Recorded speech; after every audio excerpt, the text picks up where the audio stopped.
Off problem. That means they both miss Friday's playoff semi-final against Hull FC, and if the Warriors come through that, the grand final next month.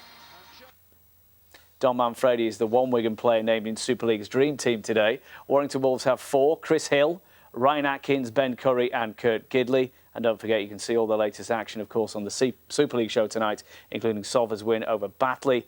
That's at 11:15 on BBC One this evening. Now, the name Stuart Gregory might not mean anything to you. He was my rugby coach at school. Yes, rugby had been invented by then. Far too much laughter. More amazingly, I didn't play the game. He had a real influence on me, and I mention him now because we want you to tell us who's making a difference at your club or team. Tonight we're launching the search for the Northwest Unsung Sporting Hero for 2016, that individual who selflessly makes the effort on behalf of others. And to help us, we're joined in the studio by last year's winner, Carl Eaton, coach at Skem Menaces Disability Football Club. Carl, thank you so much for coming in. Cheers, Richard. Just tell us a little bit more, remind us about what you do and the impact that it has on the people who go to the club. Yeah, since 2009 we've been running the football club solely for adults with learning disabilities. Initially, it was my brother Harry who has a learning disability. He asked me would I set up a club. Cut long story short, we did our homework, put it out and about, you know, put the feelers out, see how much it was needed and required.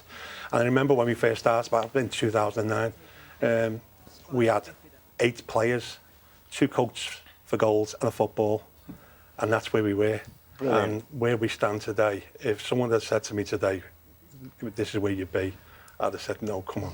Brilliant stuff. And we were chatting before, you were saying that, you know, the smiles that you put on people's faces, that's what it's all about. Yeah. You've had a great year as well, though, haven't you? You met the Queen and all sorts. We've had a great year now, and I'm absolutely 100% saying it's down to the Unsung Hero Award. I mean, we won this last year, and this is one of the best, proudest moments of my life. But since then, we've been awarded the Pride of Light Award from the then Prime Minister David Cameron. And after that, we also won the Queen's Award for Voluntary Services, which is equivalent to the MBE for voluntary groups. And had tea with the Queen. Right. And had tea, yeah, because we were recipients of that award, we were invited to the Royal Garden Party, and let me tell you, I thought it would have been quite intimidating, but it was the opposite. Really? It's not why you do it, obviously, but in terms of anyone who's sitting thinking about someone they might know, who they could recognise by nominating them this year, what would you say to them? I'd say, look, anybody, if you know anybody that is worthy of this award, nominate them. Ask your friends, ask your family, because, trust me, the rewards that this brings is incredible. When I went to Belfast for the finals, Belfast was an absolutely incredible experience. You're on the red carpet, the paparazzi. Listen, guys, have a go at it. I did. People nominated me. It'll be the best thing you ever did. And it sends a clear signal out to everybody that how much volunteers are needed in this country. Without volunteers, we wouldn't have the clubs we have, would we? just wouldn't have it, no. And so this is saying thank you to all the volunteers. Oh, thank you so much. We've run out of time, which is a real shame, because we could talk to you for ages. Thank you so much. Thank you for bringing in this as well. Very impressive. Rich, thank you to you too. Carl was 2015's winner then, as we were saying. He'll pick up the trophy and go forward for the National Award at December's Sports Personality of the Year event in Birmingham. That's the big question. Here's how you can nominate your unsung hero. Get hold of the trophy if Annabelle ever lets go of it. Go online to bbc.co.uk/unsung hero. You can download that, a very simple application form. You can then submit that online, or you can send it through the post. All the details are there. We just have to get it by midnight on the 23rd of October, so you've got about a month to do it. Yeah, do it. Now, they say a dog is a man's best friend, and that is certainly true of John Oakley from Warrington and his rescue dog, Max. They've just spent a week sharing a kayak and a tent, paddling the country's canals from the East Coast to Warrington. They did it to raise money for the town's RSPCA centre, but it almost ended in disaster. That's building up the excitement a bit. Naomi Cornwell has been following their journey.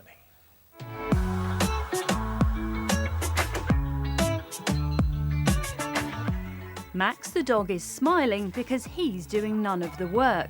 For 7 days, John has been his chauffeur as they've kayaked 100 miles across the country from Goole to Warrington. Physically, I'm tired. Mentally, I'm drained, but it's pretty worth every minute. I'm just looking forward to having a bath. But their adventure almost came to an early and soggy end. On day 2, we had a capsize. We lost a lot of our equipment. All the electrical equipment got soaking wet, so it failed. It meant I haven't had a sleeping bag all the way through. At night, they've shared a tent by the side of the canal. Morning. How are you? All right, how are you? Morning, Max. It's a one-bedroom apartment, self-contained. There's not a lot of room. We both just about squeeze in.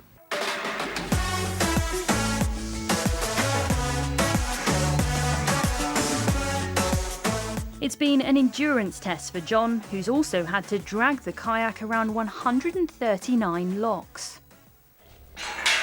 Come on then. The money they've raised will help to fund this RSPCA centre in Warrington, where John is a volunteer.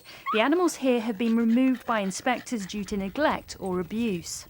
It's been brilliant to see the amount of support they've had along the way, to see his total on Just Giving going up as people have seen what's going on. A guy sponsored him on Just Giving that had helped him move his kayak en route. So all of that's really heartwarming. As John and Max reached Warrington on Saturday, friends and family were waiting. Heart-wrenching because he's been so far away and all the disasters that have happened. I'm so proud, really, really proud. Exhausted and overwhelmed about being here. It's been quite touching to see everyone when I come around the corner. They're already planning their next adventure together. I am working on it. There will be something. I don't know what we can do. Naomi Cornwell, BBC North West Tonight in Warrington. Good job they get on. I was going to say, yeah, still friends after sharing a tent. Well done to them both. Should we catch up with the weather? Diane is here. Very changeable as we head through the next couple of days. Yes, good evening to you. We're in autumn now, well and truly. We're starting to see the days being much, much shorter. The nights gradually just get that little bit longer. It does make a difference. At this time of year, we can have some extreme contrasts in our weather, and we will see that as we go through this week. We're going to see some warm air through Tuesday and through Wednesday. You can see how things cool down as we head toward Thursday and Friday. As we start next week, it looks like we're back in the warm air all over again. So nothing seems to last for very long at the minute. We've got a weather front coming through first thing tomorrow morning, but the breeze still coming toward you from the west to southwest, and that's quite important because that's what brings us the mild air. So back to the moment to hand. Well, through the day, we've had all of that wet weather around, a horrible start to the working week. The worst of it is gone, but behind it, we're going to see an awful lot of cloud cover.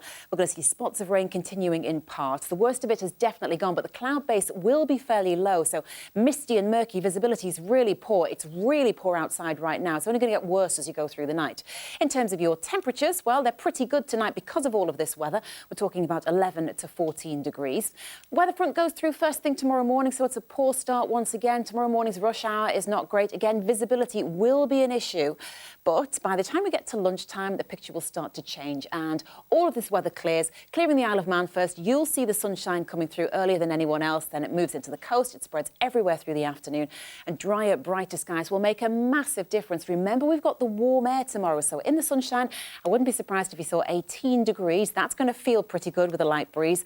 And then after that, Wednesday looks good. We're in warm air, not much sunshine, but look what happens as we head toward Friday. From 19 to 14 degrees. It's a big drop.